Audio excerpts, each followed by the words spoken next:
So today we're going to take a look at a clip that is going to examine a different side of conflict and negotiation.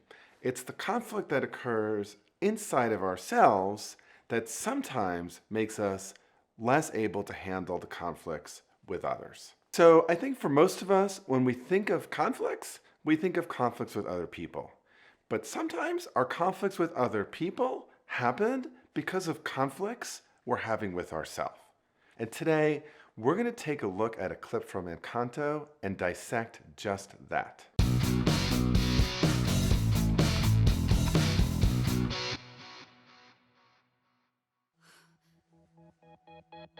I just made something unexpected, something sharp, something new. So can I just say, the moment of self-discovery of something new inside of yourself that's been a voice that you've kind of heard but you've never given any voice to is a really powerful moment and an important first moment for handling internal conflicts. And that's exactly what Issa just discovered here. Her whole life, she's using this superpower of making these incredibly beautiful flowers, and then somehow in this moment of somewhat anger and rage, she creates a spiky cactus, something sharp and something that actually maybe causes a little pain. And so something has given voice in herself for the first time. Bring it in, bring it in. Good time. Bring it in, bring it in. I grow rose and rows of roses, fleur de mayo by the mile. I make perfect practiced poses, so much hides behind my smile. What could I do if I just grew what I was feeling in the moment? Do you know where you're going? What could I do if I just knew it didn't need to be perfect? It just needed to be, and it let me be. A hurricane of hot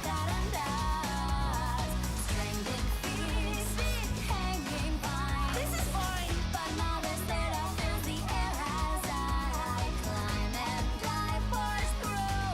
What else can I do? Can I deliver us a river of thunder? Careful, it's carnivorous, a little just won't do. I wanna feel the shiver of something new. Okay, so you might be thinking, what does this have to do with negotiation and relationships? And I'm going to tell you a lot. Because as we come to this clip in the movie, it's the case that Issa, the singer here, and her sister Mirabel have this really bad relationship. Issa is perfect. Her superpower is she makes flowers. Mirabel has no superpower. And then, in this moment, when out of a burst of anger, Issa produces this cactus, and she discovers something.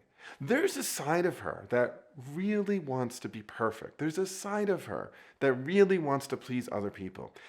And there's a side of her that just wants to feel things and just wants to be who she is. And this conflict has been the source of a lot of her anger. And it's been one of the reasons why she's not been able to connect with Mirabel. But suddenly, when she understands that we all have different internal stories and narratives, and if she can give voice to those internal stories and narratives, it enables her to connect with other people in their realness, in their flaws, in their goodness, and in their sometimes not so goodness. Also, what I love about this clip is embracing the fullness of the conflicts within us. The sides of us that are generous and good, and the sides of us that sometimes are a little selfish or a little hesitant or a little unsure, actually gives us much more agentic power in the world. And that's something that you see Issa doing here, right? Suddenly, her powers are multiplied tenfold. And so the lesson for negotiation, the lesson for conflict, is that if we want to be effective across that negotiation table, first we have to get our own house in order, understanding the various conflicting sides of who we are that might be messing up that relationship across the table, and then finding ways to own it and to name it in a way that shows our authenticity to the person that we really do want a more real and genuine relationship with. I'm so sick of pretty, I want something true. Don't you just seem like your life's been a dream since the moment you open your eyes? How far do these roots go down? All I know are the blossoms you grow, but it's awesome to see how you rise. How far can I rise through the roof to the sky? Let's go. A hurricane of hot strangling things, hanging by. But mother said I feel the air as I climb and dive first through. What else? What else? What can you do when you are deeply mad and truly in the moment? Seize the moment, keep going. What can you do when you know who you wanna be isn't perfect, but I'll still be okay? Everybody clear the way. I'm coming through. So let's stop there, right? This is a character that I think a lot of us resonate with. This idea of needing to be perfect, always making roses, perfect poses. And then there's this question, right? What would happen if I just went with how I'm feeling in the moment? Now, I want to be clear, in negotiation, we're not saying, or I'm not saying, you should always just go with your feelings. But I'm saying there's a lot of wisdom here, because one of the worst pieces of advice that's ever given in negotiation is don't let feelings into it. But in fact, human beings have lots of feelings. And at the heart of many conflicts, at the heart of many difficult conversations, at the heart of many negotiations are feelings. And so this invitation to actually be aware of our feelings in the moment, to name them, and then see where that can lead us is much more likely to land better outcomes for us, right? So that question that Isa asked, right, what could I do? We know that when you are aware of your feelings, when you can name your feelings, and when you give yourself permission to make them part of what is being negotiated and worked out in a relationship, we know that that actually increases the likelihood of better outcomes.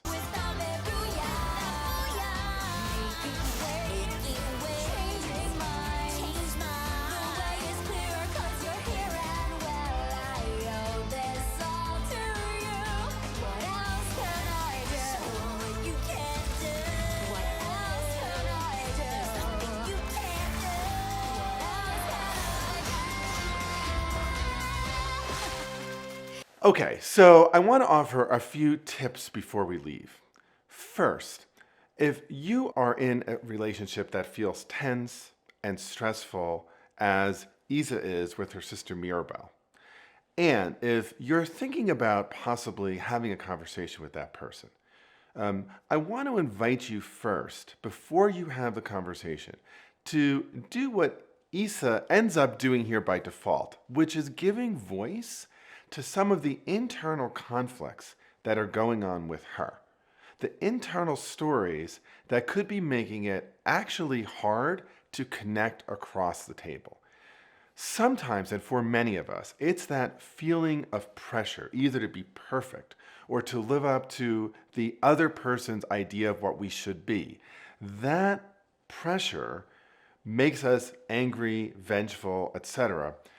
At the same time, right, there's often a side of us that does want a connection, and there's also a side of us that feels worried and scared about how the conversation might go. Spending time thinking about and naming each of these internal conflicts to yourself and actually owning them can be really powerful for a number of reasons. First, it actually provides a really nice opening into the conversation. Being able to say, there's a side of me that feels like Connecting with you is really important. And there's a side of me that's scared about this conversation. And there's a side of me that feels often pressured by our interaction. And there's a side of me also that you don't get to see that I want to show you over time. Pulling all those internal conflicts together in an assertive and authentic way actually can increase your ability to connect with the other side. It's an act of trusting them, it's an act of vulnerability, and frankly, it's quite empowering because you're not dealing with all the internal stuff and never naming it. Now, as we conclude on this, I want to just say one important piece. This is not the kind of conversation you're going to do with somebody who you don't care about, somebody who you have no chance of putting any trust in. Remember, the context in this movie is two sisters.